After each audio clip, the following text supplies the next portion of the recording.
तो चलिए आगे बढ़ते और बात करते हैं हरियाणा विधानसभा में उन मुद्दों की जिन पर सत्ता पक्ष और विपक्ष में ही नहीं, सत्ता पक्ष के नेताओं के बीच भी जमकर घमासान देखने को मिला।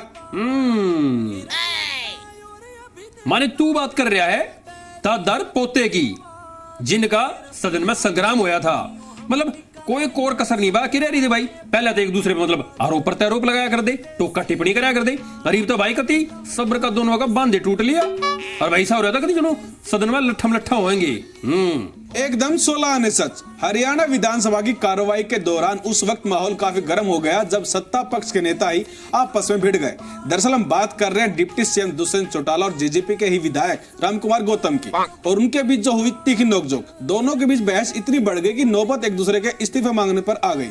अपना काम करो ठीक है अध्यक्ष महोदय, अपना काम करो ठीक से। अगर इतना ज्यादा मेरे वोटों पर है, इस्तीफा लिखो जाओ, इस्तीफा लिखो जाओ, इस्तीफा लिखो जाओ। इस्तीफा तू दे दे, इस्तीफा तू दे दे। ले भाई नौबत इस्तीफे मांगने पा ली है भाई। पहला तो जेजेपी और बीजेपी वाले कांग्रेस वाला पे गुटबाजी का आरोप लाया कर दे। अरे तो भाई खुद जेजेपी वाले भिड़न लाग रहे हैं सदन में, है अपना जुलूस कटवाने लाग रहे हैं। सही कहा। वैसे जुलूस से याद आया, हरियाणा विधानसभा में सत्ता पक्ष के नेताओं के बीच हुए टकराव को लेकर कांग्रेस विधायक गीता बुक्कल ने कहा कि विधानसभा में सरकार का जुलूस निकलता दिखाई दिया।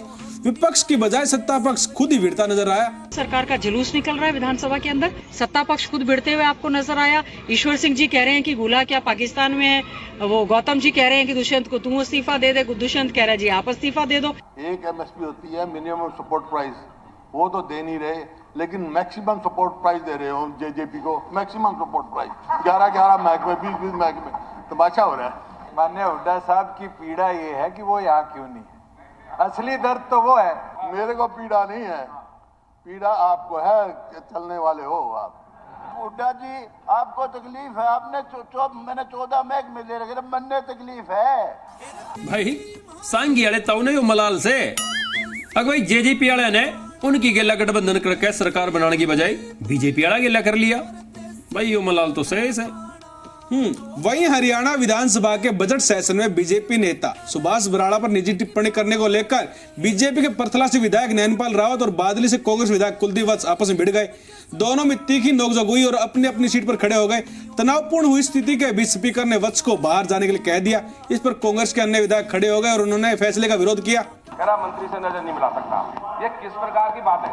बेटी भाई कम से कम कुछ तो शर्म रखा करो, मेरे हाथ कुछ तो शर्म किया करो, किसी को सच कहा करो, ऐसा नहीं होता। बहुत अनुशासनहीनता है, बहुत अनुशासनहीनता है, बहुत अनुशासनहीनता है। ले भाई सदन में जनता के मुद्दे पे तो हुए टाइम बर्बाद और आपसी खुंदक में वो वैसे संग्राम। ये तो है। वही कांग्रेस विधायक कुलदीप वत्स ने बीजेपी विधायक नैनपाल रावत को चुनौती देते हुए कहा कि अब गाली देकर दिखाइए, उनकी हड्डियों में पानी नहीं खून है। मैं कहता हूँ मेरी हड्डियों में पानी नहीं है, मेरी हड्डियों में खून है। मैंने कभी जिंदगी में ना झुकना सीखा ना दबना सीखा। मैंने नैनपाल रावत को कहा अगर तेरे में दम है तो तू गाली देगी, अब दिखा, मैं बताऊंगा तेरे को कि दिखा। ले भाई नेताजी का तो खून कसूता उबाल मारने लग रहा है और भाई सा उबाल मारा भाई ईब उनने मैदान में खड़ा कर दे तो भाई ईब दे दे धोबी पछाड़।